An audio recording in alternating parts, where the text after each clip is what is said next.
Good morning, everyone. You're very welcome to this week's Let's Talk Dairy webinar. As always, we're joined by a Grass 10 team member. We've Joe Dunphy on this morning. We'll come to Joe in a moment. After Joe, then we have Pádraig O'Connor. Pádraig's part of the Dairy KT team. Pádraig is going to talk about efficient milking and practices around that, maybe to improve efficiency at farm level. So Joe, just looking out the window here this morning, we've a lot of rain down over the last 24 hours.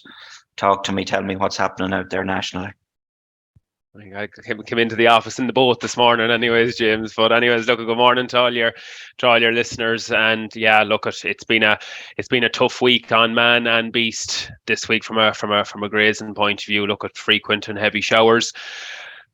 We call them more than showers. There seem to be downpours. They're making conditions very, very challenging on farms, even on dry farms throughout the country, but in particular those on heavier soils and in those in areas with higher rainfall. Very, very difficult. So really and truly, kind of, suppose, James, quickly from that point of view, we come back to the three levels, the three priorities for this week from a grazing point of view, and for making decisions this week. And I suppose the first one is always to feed the animals sufficiently in a week like this. The second one then is to avoid damage as best as we can. And the third one then is to achieve the residuals, so get our animals fed right this week, avoid major damage if we can, to go look for particularly dry areas of the farm. We might have a lot of the drier areas nearly taken out at this stage after the last few days, but avoiding damage if we can at all. And then we can worry about the residuals later on, so it's not as important. Just kind of one thing there on that as well is that, and we'll get to it just on the pasture-based figures there in a minute, but try and stick to the pre-grazing yields, maybe a little bit lower, maybe 1300, 1400, so that animals aren't having to walk having to work that hard. Just quickly coming back to the pasture-based figures there for the week, skating through them very, very fast. The average farm cover 754. Growth are still strong, but at 65, the cover per livestock unit at 196. But what I noticed in there as well, James, the pre-grazing yield is after sneaking up to 1650 there. And the cover per livestock unit at 196. So just linking in there with that point that we mentioned a bit already. Things are difficult on farms. Farmers are busy, and with the strong growth that has been for the last week and strong growth that's predicted into next week, the temperatures are fairly high still. At the same time, it's quite muggy at times. To move on and try and get into those paddocks a little bit earlier, maybe 1400, get back to the 1400, and then look at, if conditions allow at the weekend, there seems to be a bit of a break in the weather, that there could be a smash and grab on a paddock or two for bailing out, if needs be. But that's looking from a simplicity point of view. It's get the animals fed this week and avoid damage if at all possible. Thanks, Joe. Thanks a million. I suppose look at a couple of ones there. As you say, it's really maybe about jumping over a couple of paddocks, and when the chance arises, get those paddocks taken in terms of surplus. Understand that's difficult talking on a morning like this morning, but there will come chances and the thing will change. The outlook probably looks a little better, Joe. For the farmers that are struggling on some of those heavier farms, is it a thing, is for the next couple of days, maybe till it does improve, on-off grazing, I suppose, may have to be introduced, or is that an option at this stage?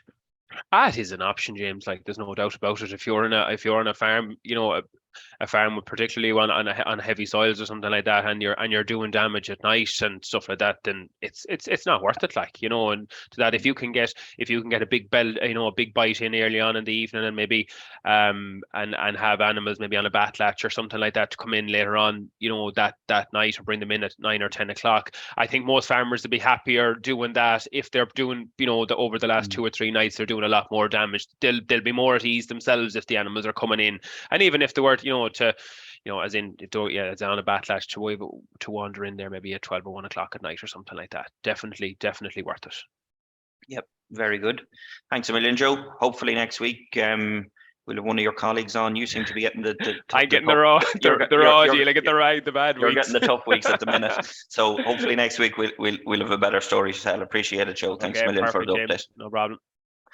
To the listeners, I suppose, as I said earlier, we have Pádraig O'Connor on.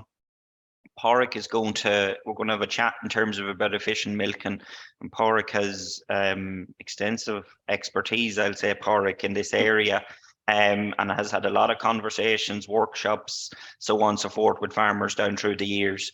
So Porrick, I suppose, firstly, I suppose, in terms of maybe why are we having this conversation, efficiency around milking time, the importance of it at farm level, why is that important? Good morning, James, and good morning to all the listeners and viewers. Yeah, look, I suppose, first of all, it takes up a lot of time. You know, it takes up, I suppose, if we look at labour studies over the years, it's taken up about maybe a third of the dairy farmer's working day. You know, so it's very time consuming, and I suppose anything that will help to reduce that, you know, is going to be a benefit. It's going to be a plus. So I suppose, look, at the key point really is that we're producing a food, and it has to be produced at the highest quality. We are expecting consumers to consume the food. You know what I mean? So the quality of the product is key. The second one is that, look, it needs to be a pleasant experience for both the milker and for the cows.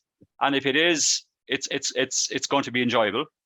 And I suppose the last part is that, you know, we need to be as efficient as we can in the parlour without actually cutting corners. And sometimes people maybe get confused between, you know, being efficient and being as fast as you can. We're talking about being efficient without actually cutting corners, and incorporating, you know, good quality milk. Actually, producing good quality milk is the key component here, really, James. I think that's an important point ultimately, in terms of you're trying to speed up the process, Porrick, and we'll talk about some of those maybe options, but ultimately, as you say, in terms of the process is still to the highest of standards. Yeah. Talk to me. I was looking at a little bit of work there by Martina Gormley lately in terms of milking times, and nationally we're still it's probably the one thing that dictates the end of day finishing time, and just looking at some of the stats, they're still fairly alarming. The conversations you're having with farmers, when should milking time start, I suppose, and it's probably that, okay, morning milking, but it's really that afternoon milking time probably. Yeah, and look, as you say, James, you know, when milking is finished in the evening time, that really dictates the end of the working day, isn't it? You know, I suppose in the last couple of years, I have seen a bit of a swing back, especially some of the younger generation of farmers coming in, that they're actually starting to, you know, to milk earlier. And I suppose that's coming from pressures as well from a family situation. You know, realistically, you know, these are family people. They have young kids. So their partner, you know, is expecting, you know, them to be in at a reasonable hour, you know, so there is a bit of a sea change there in terms of, you know, the time of evening milking, you know, so as the day is shorter, because ultimately, you know, in a lot of situations, the end of the milking in the evening time is the end of the working day is the end of the working day for the farmer, apart from maybe calving time or breeding time, when you have to do a little bit more, maybe in terms of that, you know. Yeah.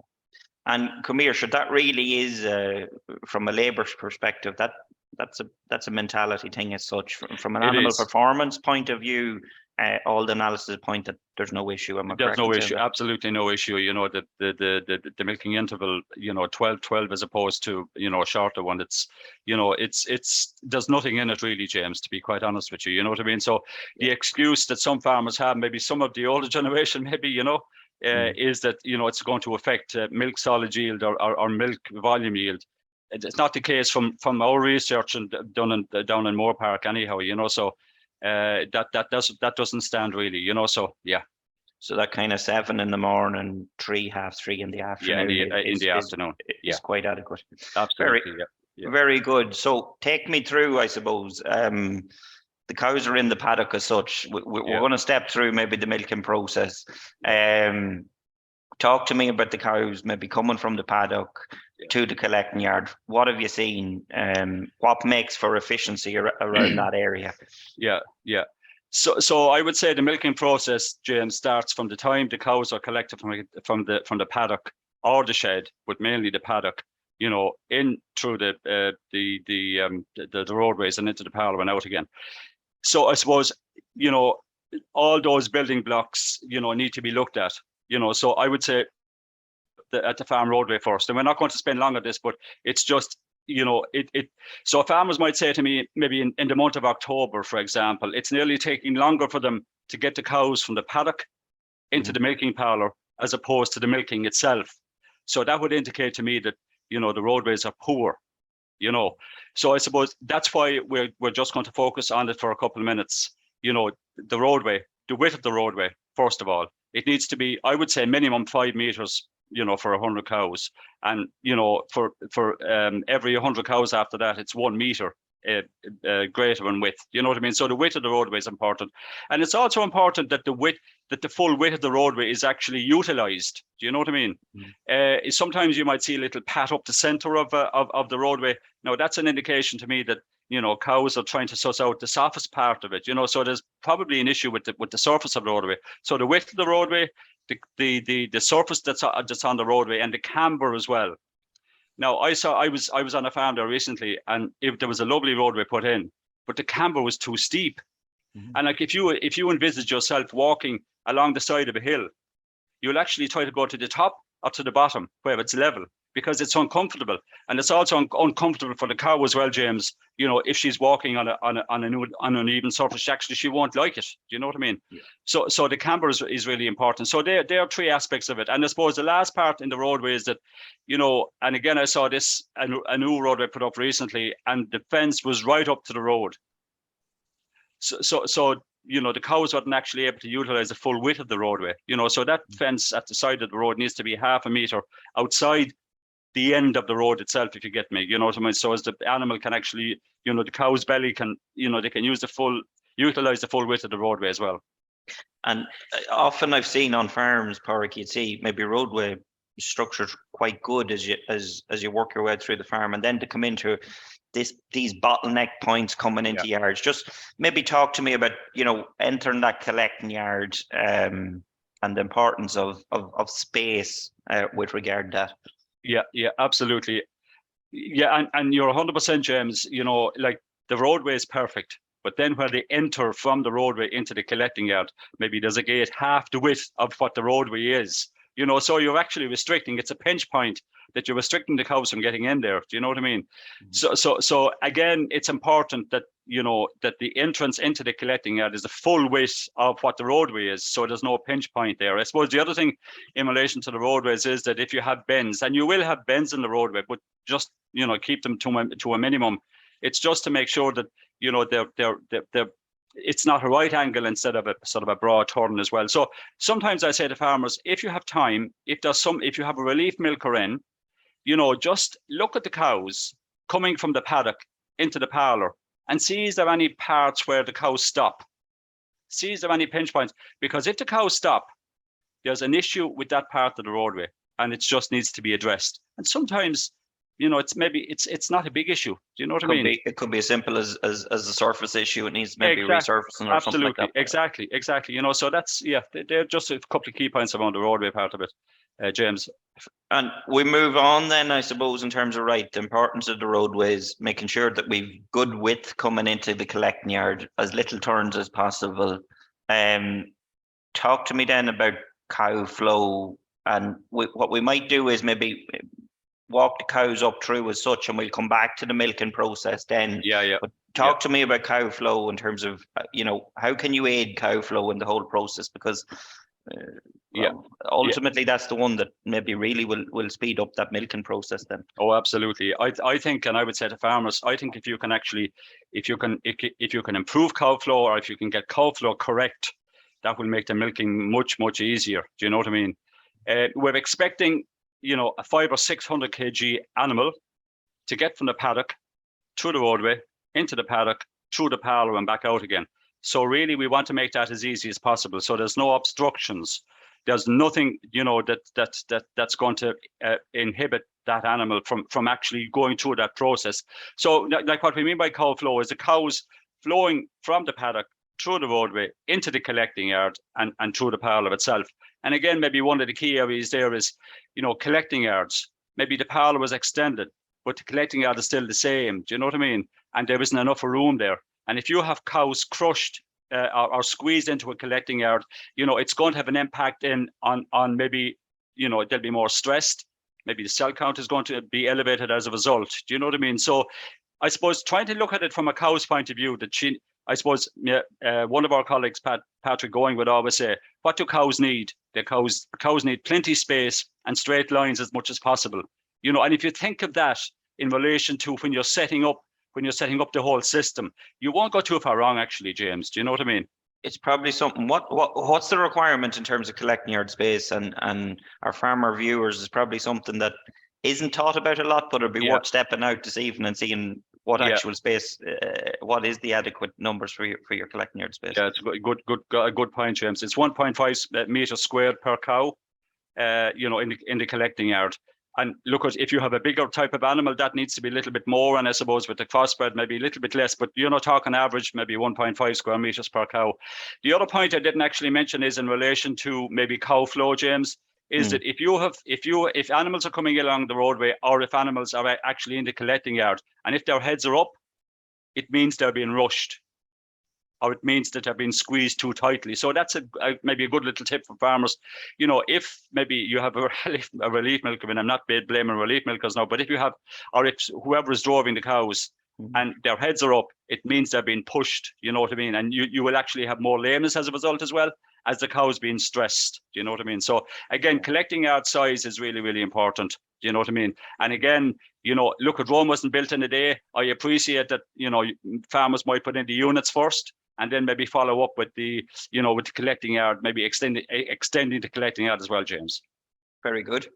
And then I suppose, look at as we move up through the parlour, maybe cows enter and cows exit, and talk to me about that. Have you come across any tips or tricks in that area? Yeah, I suppose back in the day, and I suppose unfortunately I remember this, but you had with older parlours, maybe you had, instead of the meal bin, a steel meal bin, you had maybe the meal was in a loft over the milking parlour, and like the milking parlours were dungeons. They were really, really dark, and if you're expecting cows to walk from a bright collecting yard into a dark parlour, they don't want to do it, James. You know what I mean? So look, I would say, and it's not that common now. I'd say most parlours are fairly okay in that respect, but have the light as much as possible the same where the collecting yard is, as when they're going into the milking parlour as well. So light is a big one there, so and it's nice and open and bright and airy. That's really the big one on the entry. Do you know what I mean? And again, making sure that they're kind of funneled into the back of the parlour as well. So there's no sharp objects or whatever like that cows won't actually get.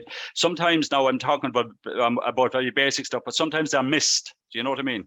Yeah, absolutely. And look at, for our viewers, in terms of if you're having to get out Porrick and bring in several rows of cows, ultimately there's something wrong. There's something wrong, and it's adding time to the whole the whole process. Yeah, absolutely. The exit then.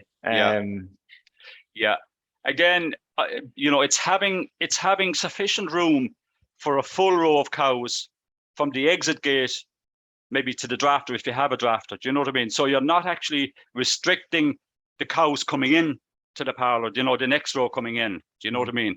So sufficient space and sufficient room at the front of the parlour, and maybe where they're going outside of the shed is really, really important. I'll give you just a quick one there, James. I was in a parlour there about 2 years ago, and I was watching the milking. And I suppose the other thing is that, you could ask a farmer what they do with milking time, and they say, A, B, and C, and they'll give you all the right answers, which I would myself, But it's not until you're actually there to watch the milking, you'll actually pick up an awful lot of stuff.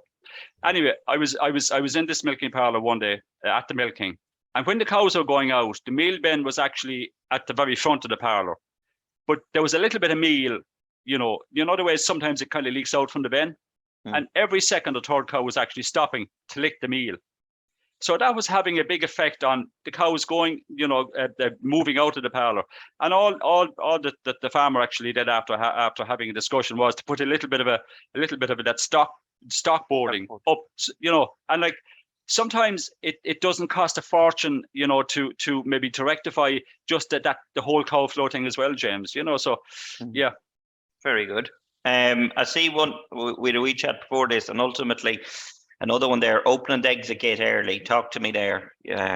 You're talking to very experienced people here now that has been doing this for years, huh? Oh yeah, but yeah. Look, I suppose first of all, like I'd always be starting to milk from the front of the parlour back. Do you know what I mean? So, and it's from that respect I'm talking about opening the exit gate early, James. So when you're back, let's say you're milking in a 16-unit parlour, and you've started from front of the parlour, and your springs, your T springs, you're going back along as well. So that's important that you have that done. You know, so when you're at the back of the parlour, you can actually open the exit gate when you're at the back, maybe transferring the last 2 or 3 units. So as the cows that are finished milking that you're taking the clusters off of can actually filter out themselves. Do you know what I mean? So in actual fact, what you're doing is, you know, the cows are filtering out by themselves, which they're more relaxed. You're actually, you know, maybe you're working at the back of the parlour doing the milking. So there's 2 jobs going on at the same time. Do you know what I mean? So you're not kind of rushing the cows out, if that makes sense, James. It does, absolutely. You know, absolutely. so that, and in actual fact, I would say to farmers, you could save maybe if by that, you know, little tweaking alone, you could actually save maybe 2 minutes per row. If you have 8 rows, that's 15 or 16 minutes by making just a small little change there. Do you know what I mean? So the changes that I'm talking about, sometimes they're not drastic changes, James. Do you know what I mean? No, but they're twice a day. I'm not saying everyone on the call is milking twice a day every day, but ultimately, there a lot of people are probably going to be doing maybe 8 or 10 milkings a week at a minimum. You know, they do add up in terms of the whole absolutely time spent around the process. Yeah, right, absolutely. we've got the cows from the paddock to the collecting yard, up through the parlour and out. The bit we've missed out on as such, and I wanted to leave it to last, is the actual milking time. Talk to me maybe about prep and preparation. I suppose from a farmer and a cow perspective. I suppose there's 2 aspects here. One is, you know, the farmer, the milker, you know, preparing themselves, and I suppose the other one is preparing the cows. So I suppose we'll start off with the milker first. Look, I would always say, James, that the milker is a conduit between the milking machine and the cow. And they can either be very good or very bad in terms of maybe transferring bacteria or infection from one cow to the other. You know what I mean? So look, it's a given for me that, you know, that you have a clean parlour apron or parlour suit, whatever you wear. Do you know what I mean? It doesn't matter. You know, that's clean and kept clean during the milking. And I suppose the other thing is that you're wearing these nitrile disposable gloves, and research has shown now that, you know, that if you wear these nitrile disposable, and I suppose gloves that fit you as well. Sometimes, you know, farmers say to me, "Oh, look, I started off and I couldn't get used to them." Now, in fairness, most farmers are wearing gloves at the moment, so I think we won that battle really. Do you know what I mean? Yeah. But I suppose the reason is that if dirt gets on the glove, you know, you can wash it off very quickly, and it'll be washed off completely. Whereas your hand, there's crevices in your hand, and it's hard to, you know what I mean. So that's the glove one. So you're making sure that you keep yourself clean, and you have a clean parlour apron or parlour suit and nitrile disposable gloves, and they're not self-disinfecting. You have to keep them clean. If you have a cow with mastitis, you wash and you spray your hand before you move on to the next cow. Just that's common sense, James. Little point having gloves and maybe not disinfecting them as you work. Yeah, absolutely. And you know, and then the cow side of things. The cow side of it. Look at, basically clusters have to go on to clean dry teats. I mean, that's a given. Now look at legally we're supposed to be drawing cows before we put on the cluster. I'm living in the real world. It's not happening in a lot of places, but I suppose as a compromise, what people are doing there is, you know, in the springtime when the bacterial challenge is greater, you know, they're actually, you know, doing a lot of the stuff. They're stripping the cows, they're prepping the cows a bit more because of the fact, you know what I mean. And then when they get out onto this time of the year, well, you know, if the weather was a little bit better, you know, so you know, so it's just to be look at you know, I suppose the other thing is that I would say to farmers, you know, they say I don't have time to strip cows, and I would say during the summertime, maybe when you're in peak milk production, would you ever be waiting for the clusters to come off? Oh yeah. But like I would say, well, you have time in smaller parlours. You would have time to strip the cows. You know what I mean? Yes. That's the ideal, you know, if you can. But look, I'm a realist as well. In some of the bigger parlours, it is more difficult. Do you know what I mean? But yeah. Talk to me about applying water. Yeah, look at this is an issue, and it's probably something that Yeah. These things, if people have been doing it, they're inclined to stay doing it. But just talk to me about that. Absolutely. I would say, James, bottom line of that is keep water to a minimum. You don't need to wash the cow unless it's wet dirt, to be quite honest with you. You know what I mean? So keep water to, and I'm also talking about, like, if a cow dungs in the parlour, you know, some people are devils, you know, for getting the high volume hose and you know, hosing it down, and the stuff goes all over the place. Do you know what I mean? And it's full of bacteria. All those little droplets, you know, that you create as a result are full of bacteria. So keep the hose to a minimum. I would say as well, you know, some farmers, and I've seen, they have these small scrapers with a short handle on them, that you know, straight squeegees, you know, that they'll push that in when the row of cows go out instead of actually using water. Do you know what I mean? Little things like that, you know, can be a big advantage, you know. So we've cows prepped and applying clusters, and I know you do a lot of work in terms of swapping hands and so on and so forth. I don't think we can give viewers a live demo today. We'll spare them today. And I suppose some people are saying, "Oh Jesus, you know, here he goes again," you know. But look, I suppose, you know, the milking routine is more than changing hands, as we're discussing, James. You know what I mean? But look, for younger people starting off, if you can use both hands for holding the cluster. Look, at the average cluster at the moment is about 3 kgs, right? And if you're milking 100 cows, you're lifting 300 kgs per milking. Do you know what I mean? So if you're milking twice a day, that's 600 kgs. That's over half a ton. Some farmer said to me recently, if that was a machine, I'm not going to use the expletive he used. Do you know what I mean? But you know where I'm coming from there. And I suppose what I'm trying to do is I'm trying to make it a little bit more comfortable and a little more easier on people that are milking big numbers of cows quite frequently. Do you know what I mean? And that's when you're holding the cluster, that you're using both hands to hold the cluster. Like, we're not going to go, it's hard to go into detail in this kind of ultimately, but we do see people that have been years milking cows ultimately where they've shoulder issues and so on and so forth, Pádraig, and you're trying your best to reduce those instances. Absolutely. And I do accept as well, James, that for some people that are milking cows for years, that it is more difficult. And I accept that completely as well. It took me a good while. You know, I was always, you know, using one hand when I was milking back in the day. Do you know what I mean? And it took me a good while. It took me, you know, a month or 5 weeks to try, you know, to be comfortable with that. You know what I mean? Yeah, absolutely. We have a question in there from Sean. Which is better, to pre-dip a cow before stripping or to spray your hands before stripping each cow? I suppose it depends on the type of bacteria that you're talking about. You know what I mean? So I suppose pre-spraying is something that maybe if you have an environmental type of mastitis, you know, that I suppose that pre-spraying will actually help there. Look at both will actually help. Both will help, but it depends on the levels of SCC that you have, and it depends on maybe the type of bacteria that you have as well. So I would be saying to Sean, look at if you can maybe get some culture and sensitivity tests done to see, well, what type of bacteria is causing the problem. If you have a problem on the farm, do you know what I mean? And maybe work back from there. Then, like, if you take it, pre-spraying cows, like, you know, can be beneficial, but it's another chore that you have. That's another chore that you have and to do as well when you're milking. Do you know what I mean? So that maybe leads into the next question in terms of high cell count cows. Unfortunately, there's usually some of them in every herd. Talk to me. What should listeners be doing with them? Yeah, well, I suppose ultimately, if they're chronic and if they've been high for a while, there's only one place for them, and it's up in the hook. Do you know what I mean? Away. Out of the farm. Do you know what I mean, James? Is that not the last thing farmers want to do with these cows, Pádraig? Well, actually, that's a good point. The problem with those cows, James, is that they are costing the farmer a fortune. They are costing the farmer a fortune in that, you know, the amount of revenue lost as a result of loss of production, or maybe infecting other cows. You know, that's the issue with those cows. Do you know what I mean? And ultimately, yes. And I was that victim myself, that you'd have cow, oh no, she's a high BI, she calves once a year, every year, she's, you know, like, she's fit, she's ticking all the boxes.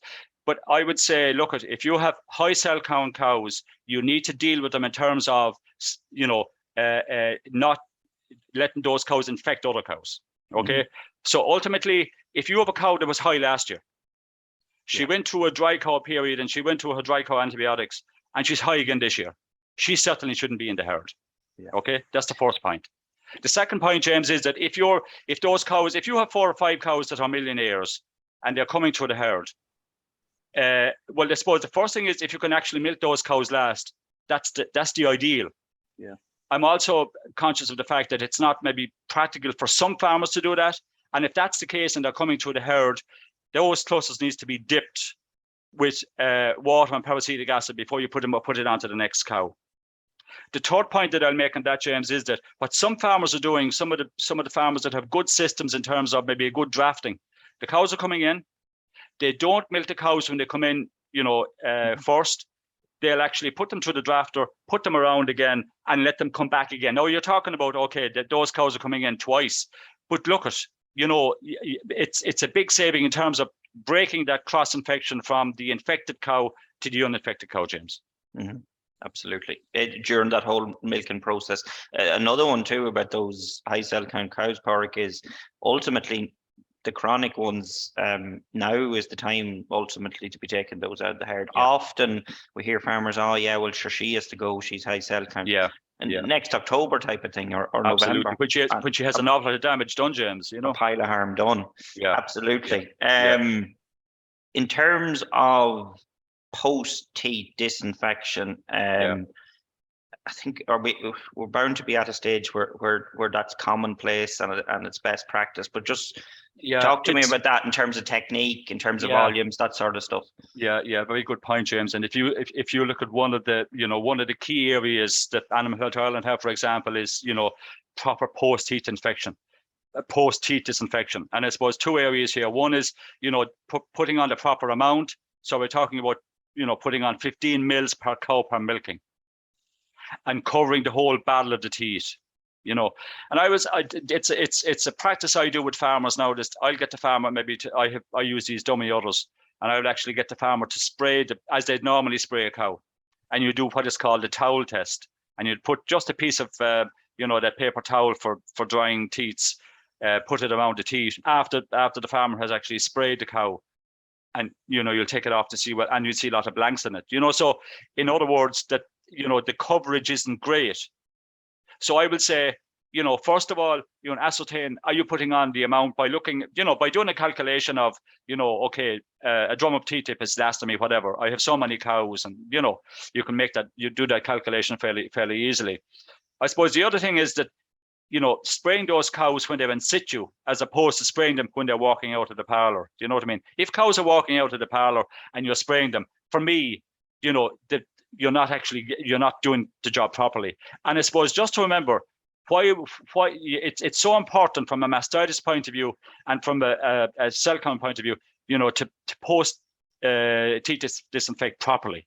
Do you know what I mean? So it's you're doing it anyway. It's just maybe do it a little more. And I'm not saying all farmers now. There's some farmers out there doing fantastic jobs with it. In some cases now I've seen, it's a kind of a bit of a lick of post teat disinfection. Is there something around a figure of 8 or something in terms of technique, just to make sure that you get good coverage, Pádraig, or ultimately that you're getting good coverage in terms of using your teat sprays? Yeah, I would say you need to go into figure of 8 is right, James. Do you know what I mean? So you're actually you're making a better effort to try to, instead of just putting it in and bringing it back out again. So yes, the figure of 8 is it's one of the ways we would have actually teaching students or whatever in terms of trying to get that T-tip on. You know what I mean? Absolutely. I suppose the other one, just in relation to T-tip, and I think it's a given now. I think go for the one that's ready made. If you go for a T-tip, that you have to make up, there's too many variables in it. Maybe you might have hard water. Maybe there might be some issue with the water. Just get a T-tip that's ready to go. It's much easier, I think, James. Very good. We're running out of time, but ultimately maybe one last point in terms of any tips around washing up or. Yeah, and that's a good point, James. Some farmers will say to me, God, I put in a new milking parlour and it's taking me an age to wash up. You know what I mean? And I actually do agree with them. So maybe, and actually these are from farmers that I picked up over the years as well. Using maybe these defoliation gloves for washing the clusters at the end of milking. They're kind of the the women use them for taking the makeup off. You know, so they're kind of rougher, so as you know, you'll actually get the dirt off much easier. The other thing I've seen farmers use actually, James, is just a power hose with the lance turn off it. You know, so you just have the handle. You know, and that seems to be quite good as well. And it's just, I suppose, trying to make the washing up of the parlour just a little bit easier. And the last point there is, James, instead of, you know, having a kind of a gully where the cow's front feet are, so as the water, you know, the water goes into that, so as you're not washing the whole cow stand area all down, you know, so little bits and pieces like that make it easier and make it quicker, you know, to wash the parlour as well. Very good. I think, Pádraig, in terms of we've had a very comprehensive chat in terms of walking the cow ultimately right through from the paddock, through the collecting yard, up through the parlour, and then the whole milking process. And I suppose there's lots of tips and tricks, as you say, and a lot of them may be picked up from farmers down through the years, Pádraig, and put alongside best practice. So just maybe comment on, ultimately, I know you do a lot of this and there's practicals, there's actually a course out there, just maybe the final comment in terms of you actually have a course covering a lot of this, which is useful to farmers alike, but maybe relief milkers or staff members or whoever it is. Yeah, relief milkers and farmers. Yeah, we have there's 4 courses coming up, and we have there's one next week coming up in Roscrea. There's one in Limerick in the week after, and then there's one in Ballyhaise in June and one in Moore Park in June as well. So look at those details can be gotten in either our own the Teagasc website or the FRS website as well, James. You know, so it's a level 6 course, and it's going through, you know, in more detail what we have went through there this morning. You know, so and we try to have it as practical as we can. So there's real time milking in it as well. You know what I mean? So it's just covering all those aspects there, and look at a lot of what I have said this morning, farmers probably know, but it's just refreshing the mind as well to see, is there any parts that maybe I can make it a little bit easier? Or the other part is, like, if there's somebody coming into milk as well, that you have that's some sort of a structure, there's some sort of a routine there as well. Do you know what I mean? In terms of you look, that idea of SOPs, Pádraig, is it? SOPs, thanks for reminding me actually, James, but SOPs, they're a big part of, if you have somebody coming into milk, you know, it makes it much easier for the owner, because there's a step-by-step there for the person. And, you know, and like, what if farmers expect somebody coming into milk that, sure, look at, they should pick it up like that, but it's not like that. Do you know what I mean? So just, I suppose, make it a little bit easier for the person coming in, you know, like, you know, just, and all it needs to be a simple step-by-step guide as to, you know, do this, do that, put in the milk filter sock, make sure the pipe is at the bowl tank, all these kind of things. Just and actually, you know, talking to relief milkers, they love that. Do you know what I mean? So they can cross check it, especially if they haven't been in there before. Do you know what I mean? So yeah.